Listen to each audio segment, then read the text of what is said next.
your juice. It ain't your feng shui that's doing it. You are relying on whatever you're relying on. So if you don't have all of those same variables with you, whatever same shit was working in the universe on your next go, I just can't rely on you to deliver me the product that made me a fan of you because you're leasing it. She's leasing it. I'm calling a spade. She's leasing it. Whatever this is, ain't from them. I ain't seen a credit. I can assure you it ain't from the same people that was there before. And if I'm wrong, I'm wrong. But just off hearing it, nah. Okay. Now, she fucks with my people, so I hope that they do well. But enough of y'all just force-feeding ghetto bullshit to black people because we fucking listen to it and this is our hood and this is our shit.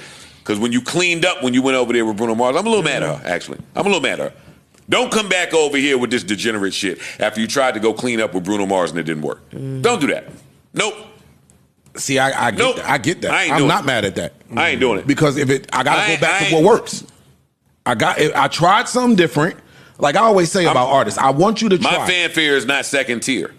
I'm not mad at nobody trying. My fanfare is not second tier. So you feel like she abandoned her core group? She did what everybody did. She did what bitches do and what artists do. You gonna make me cape for her now? No, I don't want cape for her, but that's what she did. She did. I could see if she did a whole project of that. She did one song. So I tried something. So that don't mean I abandoned everybody with one song. No, there's a lot of numbers between 0 and 100. There's a lot of numbers between 0 and 100. Bro, she kept her image the same. She was still doing all the ratchet shit in her pictures. She did not. Well, we forced to say that because we didn't see a successful image built around that song with Bruno that it didn't work. But I know, but the intention remains the same. The intention remains the same. And no, as an artist, listen, I'm not telling everybody else how to view it. But niggas that make music and niggas that's into the artistry of it, no, you don't get to just treat the audience that built you up as some abandoned foster kid when you have other motives. No, you don't get to do that. I don't see Sorry, it. Sexy but Red. Again, we going to disagree on that. I don't see that she did that. Yeah, but it's not here for us to disagree because what I'm stating is facts. Fuck how I feel about it. Okay. Yeah. The facts of the matter is you started at 0, built your shit up with ghetto black classics. And your image was having everybody look at you like, did she really just put that bullshit, that ghetto nasty fucking hood project shit in a song?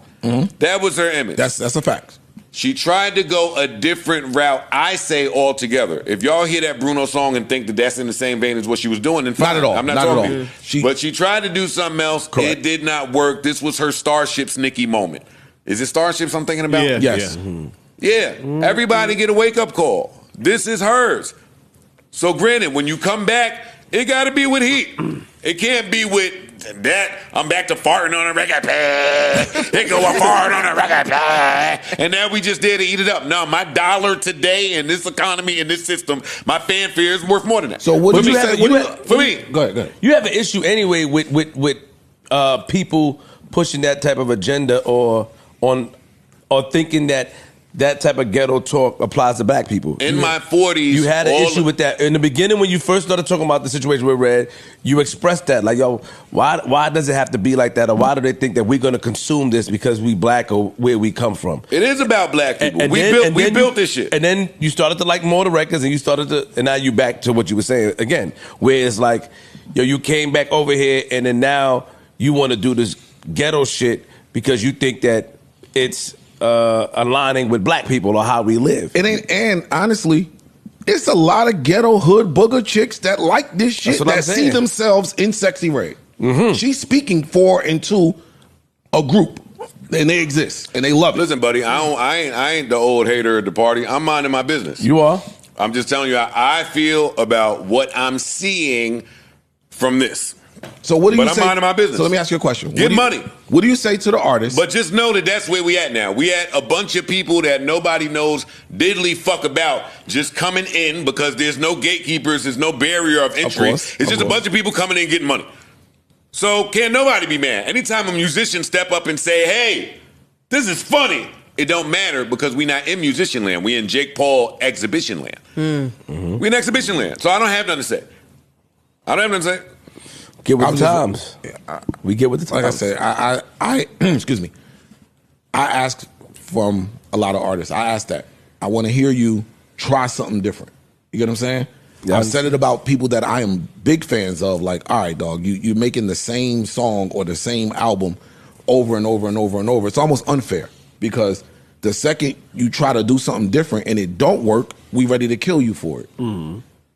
So it's like, which way? You can't have it both ways. Either you want somebody to stay the same, never change, and just stay here, or you try to evolve, try to adapt, and then you have to have a fallback in case that don't work. I encourage everybody out there listening to not listen to me when it comes to matters pertaining to music.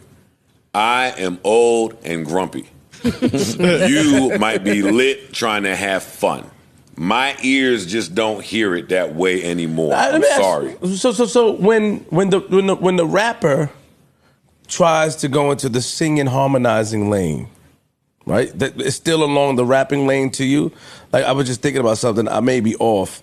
Like when I was thinking about DMX just now, and then when he was rapping one way, and then he went to politicking with the chicken, one in there if I could creep a little hood rat chick. 25. Like, is that along the same lines of his repertoire? That type of, or like when he started to harmonize and sing, you could like say that he was trying something new. He was always harmonizing and singing a little bit. Mm-hmm. But from where my dog's at and all that stuff, it wasn't because I remember like hearing the Rough Riders anthem and then going into that and like the Pain song and catering to the women and stuff like that. So like, is that trying something new to you, Joe, or that's if just? I understand your question correct, got some harmonic, melodic shit happening in it too. Not for nothing. I don't even want to offend DMX by putting him in the same boat as you today niggas. Y'all ain't that. I understand. None of y'all are that. I don't think DMX it was like that much of a departure. Is an absolute megastar. Yes, yes, Joe. So to Mel's point, it never felt like a departure because "Get at Me, Dog" was a club song in Jersey City. Yes. "Stop Being Greedy" was a club song. Also melodic elements in there too. Yeah. Look Through My Eyes is on that album. Got it. Okay, no, I'm just. And the first couple tracks on, when he dropped 2 albums in the same year. I think the first 2 tracks on part 2 is fucking club records. That's when Swiss was in it. Ain't no way you're gonna stop my flow. Ain't no way. So he grew and evolved into that. But X never felt forced to me. No, it wasn't forced. Okay. No, I know he never felt, but I'm sorry, yeah.